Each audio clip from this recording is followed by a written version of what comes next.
बिस्मिल्लाहिर्रहमानिर्रहीम अस्सलाम वालेकुम। आज हम बना रहे हैं ये बहुत ही मज़ेदार से और बहुत ही आसान सी रेसिपी फजीता राइस।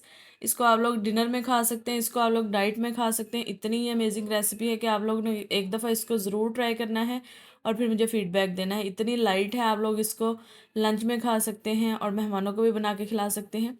सबसे पहले एक कढ़ाई में हम ऑयल डालेंगे 1/3 कप और उसमें 1 टेबल स्पून भर के डालेंगे जिंजर गार्लिक का पेस्ट। इसको हल्का सा सौते करेंगे 10 से 20 सेकंड के लिए, फिर इसमें चिकन ऐड कर देंगे। ये तकरीबन 500 ग्राम बोनलेस चिकन है। इसको मैंने पतली पतली स्ट्रिप्स में काट लिया है। इसको इस तरह से हम मिक्स कर देंगे एक दफ़ा।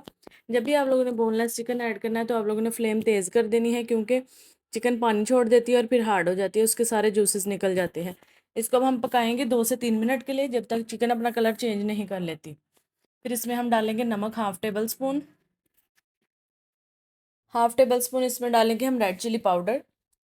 1 टीस्पून डालेंगे चिली फ्लेक्स।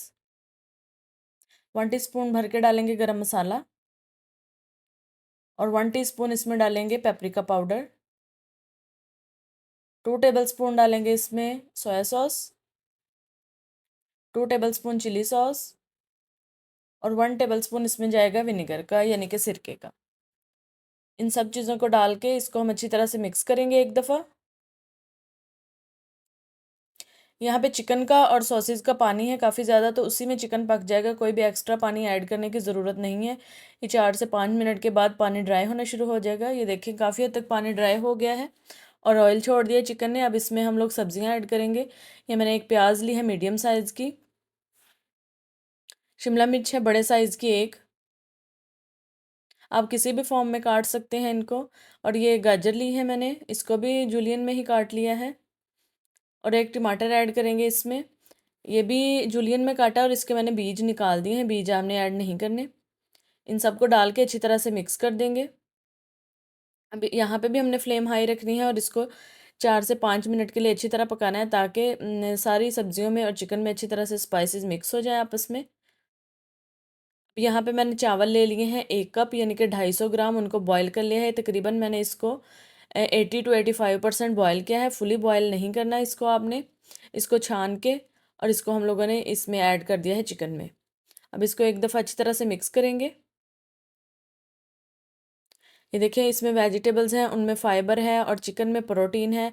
तो आप लोग अगर इसको डाइट में खाएंगे तो ये बहुत ज़बरदस्त मील है। इसमें ज़बरदस्त कैलोरीज भी हैं और प्रोटीन वगैरह भी है, तो ये आप एज अ फुल मील इसको खा सकते हैं। अब इसको हम हल्का सा गार्निश कर देंगे। ये शिमला मिर्च है, थोड़ी सी टमाटर है और ये जो सुरख मिर्चें हैं, ये जो ग्रीन चिलीज़ होती है ना, वो जब उनका कलर चेंज हो जाता है रेड में, तो ये वो वाली है। ये काफ़ी स्पाइसी होती हैं। आप लोगों को स्पाइस पसंद है तो आप इसको ऐड कर दें, वरना आप इसको ना भी ऐड करें तो कोई मसला नहीं है।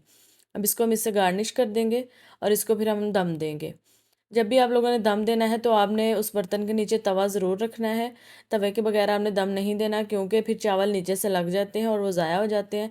इसको अब हम कवर कर देंगे तकरीबन 6 से 7 मिनट के लिए, क्योंकि हमारे चावल 85% तक बॉयल्ड हैं, तो हमें बहुत ज़्यादा इसको कुक नहीं करना। ये देखें जी 8 मिनट हो चुके हैं। अब इसको हम थोड़ी देर के लिए वैसे ही पड़ा रहने देंगे। 5 मिनट के लिए इसकी स्टीम निकलेगी, फिर हम इसको हिला देंगे। ये चावल थोड़े से नरम होते हैं, इनको हमने ज़्यादा सख्त नहीं रखना, इसलिए मैंने इसको थोड़ा सा दम दिया है ज़्यादा। वैसे आप 5 मिनट दम दें अगर आप इसको खड़े खड़े रखना चाहते हैं।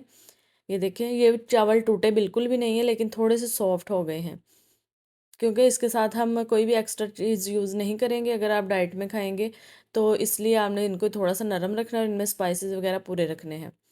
वैसे अगर आप इसको नॉर्मली लंच या डिनर के लिए बना रहे हैं तो फिर वो आप अपनी मर्ज़ी के मुताबिक इसके साथ कोई भी चीज़ खा सकते हैं। ये देखें जी कितनी इसकी ज़बरदस्त लुक है और खाने में भी ये बहुत टेस्टी थे और बनने में भी ये बहुत क्विक है। तो आप लोगों को रेसिपी पसंद आई हो तो आपने वीडियो को लाइक कमेंट और शेयर कर देना है। सब्सक्राइब कर लें चैनल को, इंस्टाग्राम पे भी मुझे फॉलो कर लें। अब मैं आऊँगी किसी अच्छी सी नई वीडियो के साथ, और तब तक के लिए दुआ में याद रखिएगा। अल्लाह हाफिज़।